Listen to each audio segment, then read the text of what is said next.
recording. There you go. This is for Emmeline. This is Mr. Piper's Bus by Eleanor Clymer. And this was written in 1961. And this was one of my favorite books when I was a little guy in school. This is really a storybook. It's a little bit more advanced than a toddler or a newborn. But this is a favorite story of mine, and so this is one I wanted to share. So, Mr. Piper's Bus.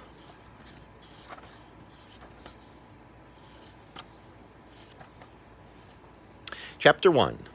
Mr. Piper has problems. Mr. Hiram Piper was a bus driver. He wore a green uniform. He smoked a pipe. He was short and plump with gray hair under his green bus driver's cap. All day he drove from one end of the city to the other. He enjoyed his job. He liked to see the different people who got on and off of the bus. He liked the ladies with their shopping bags going to the stores. He liked the men with briefcases going to their offices. Most of all, he liked the boys and girls going to school with their books or to the park with their balls or ropes or hoops. "Step lively! Plenty of room in the rear," he called, in such a cheerful voice that everybody moved right back. He was always cheerful. Sometimes he even sang. He knew 2 songs. One was Sailing, Sailing Over the Bounding Main. The other, She'll Be Coming Around the Mountain When She Comes.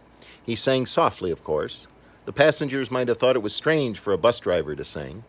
But suddenly Mr. Piper began to feel sad. He wasn't tired. He wasn't sick. He was just sad. He felt it coming on one day when he heard some boys talking. One said, "We're going to have fun this summer. Our cousins are coming from California. We are going to the beach. We'll have picnics and camping trips. It'll be keen." This made Mr. Piper feel very lonely. He had no cousins. He had no boys and girls of his own. He had no family at all to visit him or go on picnics with him. He never thought about it before, but now he thought about it all the time. Passengers were all right, and he liked them, but at the end of the day, he had nobody to go home to. He looked so sad that the other bus drivers noticed it. They said he needed a vacation. So Mr. Piper went to the seashore. He stayed a week, but he felt just as lonely there as he did at home. He came back feeling worse than ever. The bus drivers noticed it. They asked one another, "Whatever happened to that cheerful man who used to drive this bus?" Every day Mr. Piper felt sadder. It wasn't surprising. He lived by himself in a small town. In the morning he fixed his own breakfast and tidied up the place. In the evening, after work, he cooked his lonely dinner. After that, he washed the dishes and then sat in front of the television set until bedtime. Then all day long he drove his bus filled with people. He kept thinking that he didn't really know them, and he felt lonelier and lonelier. Then suddenly things started happening. One evening when Mr. Piper was coming home from work, he saw a brown dog running along the street. The dog had no collar. He ran into every doorway. He ran up to everyone he saw. "Where's my house?" he seemed to be asking. "Hello there, Buster," said Mr. Piper. "Are you lost?" "Woof," said the dog, wagging his tail stubbly. Or stubbly tail, there you go. And he turned around and ran after Mr. Piper. Mr. Piper stopped. "Wait a minute," he said. "I didn't say you should come home with me." The dog came right along. He followed Mr. Piper up the stairs and into his room. He ran all around the place sniffing. Then he laid down and went to sleep. When Mr. Piper's supper was ready, the dog woke up. "Are you hungry, Buster?" Mr. Piper asked. "Woof," said the dog, sitting up and wagging his front paws. He hungrily ate the stew Mr. Piper gave him. He licked the dish clean. Afterward, he went to sleep again, with his chin on Mr. Piper's foot. The next morning when he saw Mr. Piper went to work, the little dog stood in the doorway, waving goodbye with his tail. "Goodbye, Buster," said Mr. Piper. In the evening, the dog was there waiting. He jumped up and down joyfully to welcome Mr. Piper home. It was nice having someone there It was nice having someone there to come home to. But Mr. Piper's landlady didn't like it. "No dogs allowed," she said. But Buster has no home," said Mr. Piper. "I can't just put him out, and he doesn't bother anyone." This was true. Buster was very good. Before breakfast and after dinner, Mr. Piper took him for a walk. In the middle of the day, a boy who lived next door came and took him out. The rest of the time, Buster slept and looked out of the window at the people in the street. Then something else happened. One day when Mr. Piper reached home, he found a gray cat with white feet sitting on the rug in his room. "Hello, Mrs. Cat," said Mr. Piper. "Where did you come from?" The cat didn't say. She rubbed herself against his leg, purring loudly. "Either Buster had opened the door for you, or you came in through the window," said Mr. Piper. "Meow," said the cat. She ate the supper Mr. Piper gave her. Then she jumped into his lap and went to sleep. The landlady didn't like that either. "No cats allowed," she said. "All right," said Mr. Piper. "Just let her stay until I can find a home for her."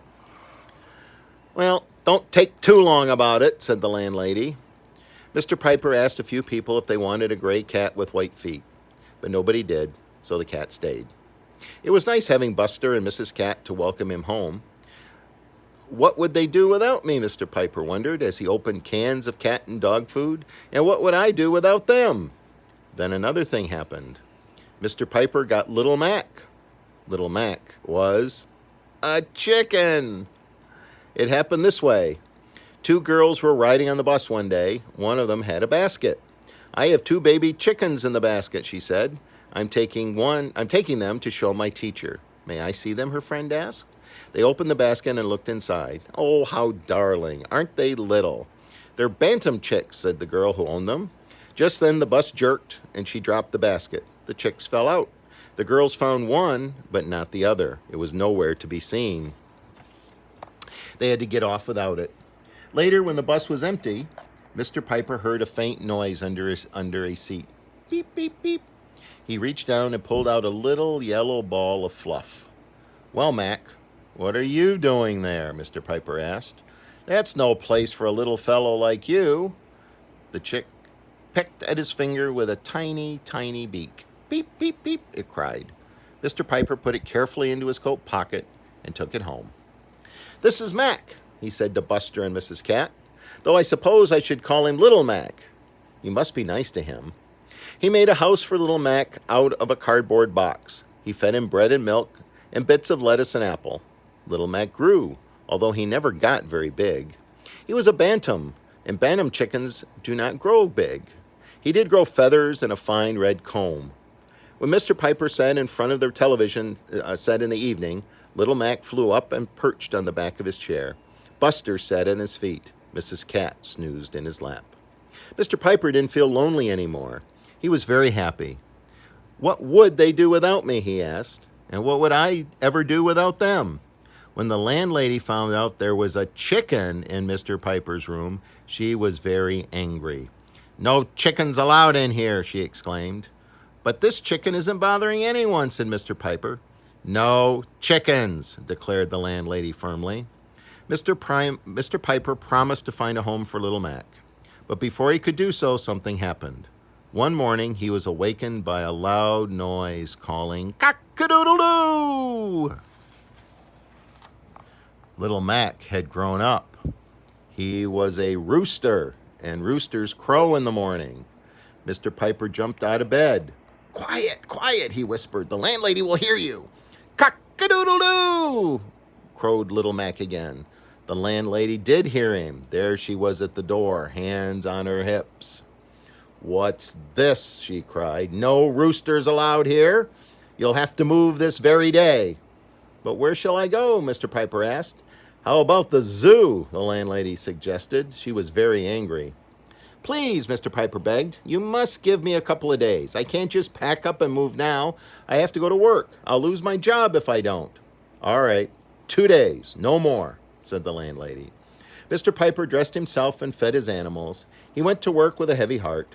Where could he go? He would have to give away his animals, but who would take them? He asked the other bus drivers, but none of them wanted a dog, a cat, or a rooster. At 5 o'clock, he hurried home. There was another surprise. 3 tiny new voices said, "Meow, meow, meow." Mrs. Cat looked up at him, purring proudly. She had kittens. "This is the end," Mr. Piper groaned. "What am I going to do now?" That was chapter 1.